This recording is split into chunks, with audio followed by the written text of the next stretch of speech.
Hello, everybody, and welcome to today's episode. We're going to be diving into the nature of our communications and our conversations today. And we're going to try to take a look at why they fall short, why they're incomplete, why they're not fulfilling, and the impact that has on our relationships. I often say that our communications just aren't coherent. Or to put it more bluntly, our communications are incoherent. They don't line up. What does incoherent mean? On one level, it means I don't understand you. But this type of incoherence is beneath the surface. It's an incoherence whereby we think we understand each other. We think what each other is saying makes sense to us, but we don't inquire. And we end up having a communication that misses the mark. Words have different meanings and nuance and context and history to each of us, but we treat the words as though they mean exactly the same thing to all of us. That's an absence of what I call shared meaning, which I'll be moving into shortly. Sometimes I'm listening to a conversation and I'm not just discussing now as a couples counselor. I can listen to two friends talking or two people waiting online for coffee, and I hear them communicating with each other, but because my mind has been trained to really pay attention, I realize that after a few minutes, they're actually talking about two different things, but they think they're talking about the same thing. No one is checking in and corresponding with the other. There's a lack of actual correspondence. Correspondence means that both people are engaged in a way where there is a shared meaning. When I listen to conversations, I hear misunderstanding, sometimes turning into conflict, and a tremendous amount of missed opportunities to resolve issues because there's a lack of coherent communicating. You know, we take for granted that our words convey exactly what we intend them to. They do not. This is a very misinformed assumption. With some more scrutiny, we can see that our words and the concepts beneath the words are not received in the way we intend them to be. And after a few sentences have passed, there's a totally miscommunication, only nobody's raising their hand typically and announcing that. It's even more problematic because both people don't even know it. But how often do we pause in the communication and stop and ask the other person what the word means to them that they're sharing because we want to get it right? You know, if you're speaking to somebody whereby English is their second language or a third language, we wouldn't use idiomatic expressions or slang because we know they don't get what we're saying. Same thing happens when we're all native speaking English speakers.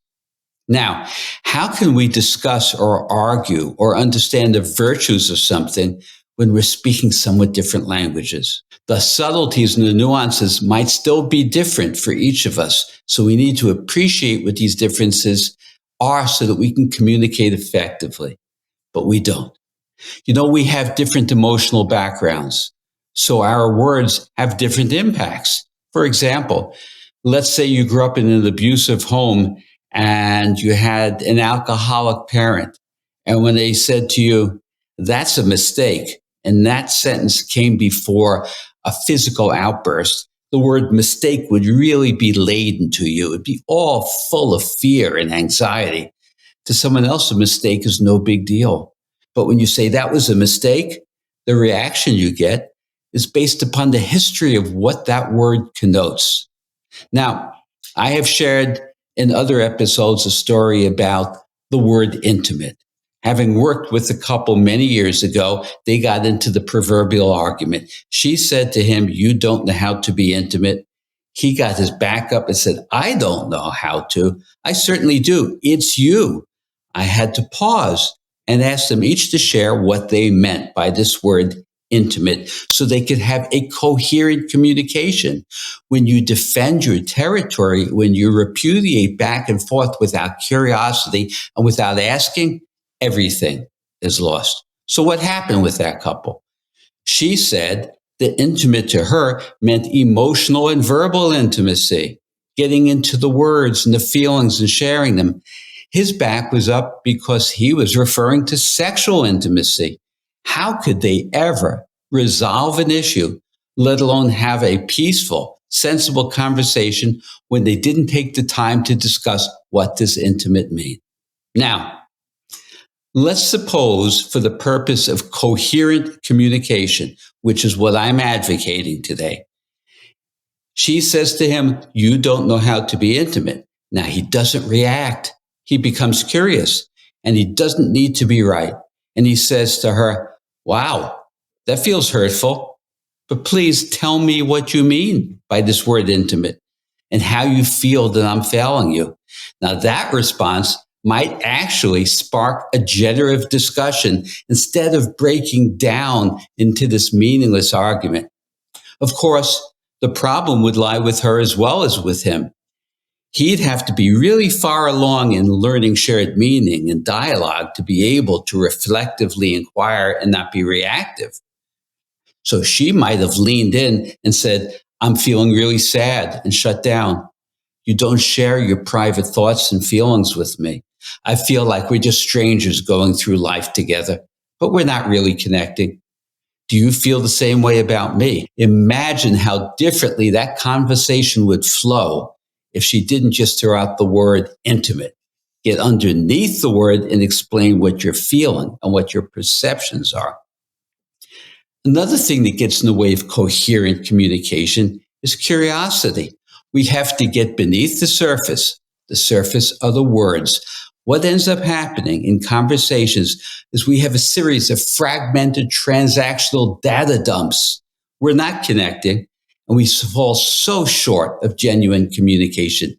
This leads to frustration, conflict, boredom, and disharmony. If relationship is challenging, if relationship success is such a high reach, understand that a big part of it has to do with the absence of coherent communicating. Let's look at the word love. One person says to their partner, "I love you." The other one responds, "No, you don't." Are they speaking of loving one another, "I love you," or being in love, the more romantic affect? Is anyone clarifying what this word means? You know, in the Greek language, there are so many words for love, I think 21. The Greeks clearly appreciated all the nuances to this word.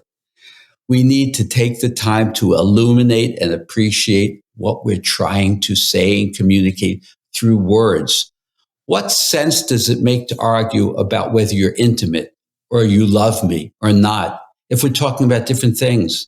We have to get past the word and the label and find shared meaning in our communication.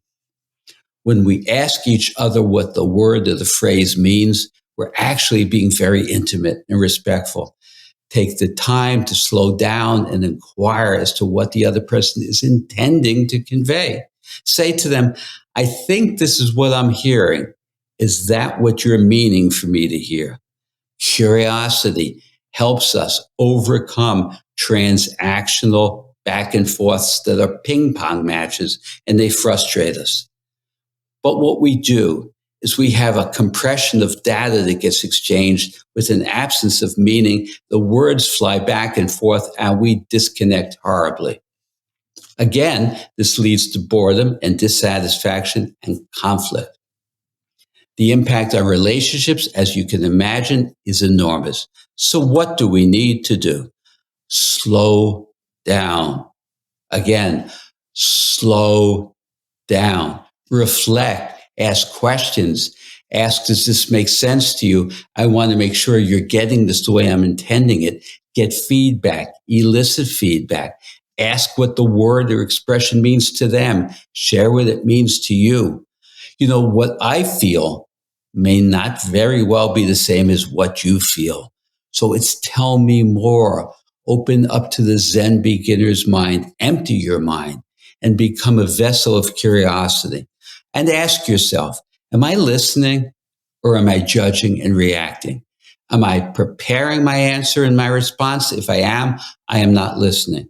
If I'm listening, I'm going to have some questions, not prosecutorial questions, questions that come from curiosity.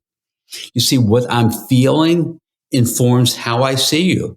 And I have to share my feelings, not my objective truth. Superficial transactional ping pong exchanges lead to futility, boredom, and depression. So when we ask someone, how are you? We shouldn't be robotic. We should move into real answers and open up and share. Coherent communicating, which tends toward dialogue. Dialogue is a free and open, deep inquiry. It's a shared inquiry. But in our frenzied, fast paced lives, we don't inquire. We don't take the time to ask. This leads to disrespect of ourselves and of others. Coherent communication, which requires shared meaning, slowing down, understanding the nuances and the context of these words and how they're different for each of us. These are the pathway to healthy communicating and ultimately to healthier relationships. I've just touched today upon one of the vehicles toward communicating effectively and meaningfully, and there will be much more to come. I hope you enjoyed this episode. There's so much more to come on this topic, and we'll be exploring this in much greater detail around the different flavors of effective, meaningful communication. Until then, I wish you well. I wish you peace and health, and I look forward to speaking with you again soon. Bye for now.